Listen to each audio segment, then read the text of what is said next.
ahead and try me.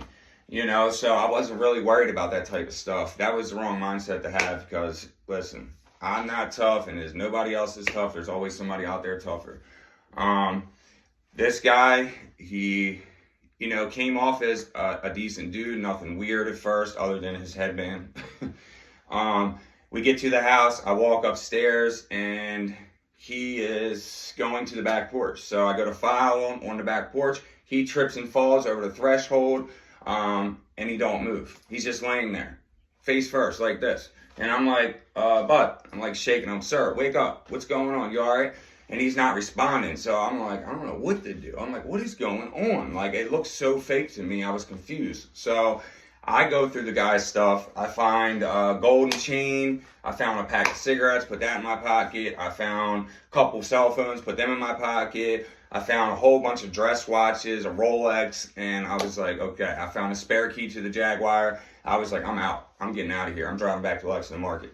So before I do that, I'm hungry. So I'm smoking a cigarette. I'm sitting on the guy's couch. I go through the pantry. I find a chocolate bar. I'm eating that on the couch.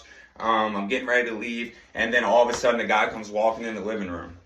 He says, sir, where's my dress watches? I said, I have no idea what you're talking about. And he's like, I know you took my dress watches. He was like, I'm going to call the cops. I'm like, do what you got to do, bro. I didn't take shit. You're the one that let me up in your house.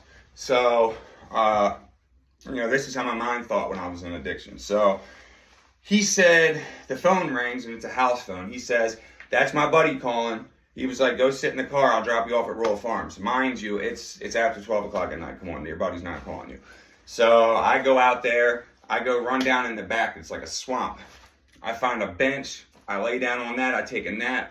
I wake up. When I wake up, there's bugs biting me everywhere. It's summertime. I'm sweating. I'm nasty. Mosquitoes won't leave me alone. So I walk back up to the apartment complex. When I do that, I couldn't find the Jaguar. My plan was everything calm down. I'm going to take the Jaguar and I'm going to dip. So I couldn't find the Jaguar. I'm walking around. I'm like, I need to get some rest. Like, I've got to hide out. So what I did is I found a black truck and it had a leather truck bed. I took a razor blade that was in my wallet that I always kept in there. I sliced the truck bed. I slid down inside of there. There was like some towels and stuff like that. I laid my head down on that and I kept hearing cars. And I'm like, there's no way there should be this many cars driving around this parking lot this late. I popped my head up, whoop, and there's a cop looking right at me. It was a Baltimore County cop. He's like, come on, sir, go ahead and step out the truck. So I stepped out the truck. He's like, explain the situation. We got a phone call, and I go straight to my legs. Sir, my legs are infected. I need to go to the hospital. I'm going to die, da-da-da-da-da.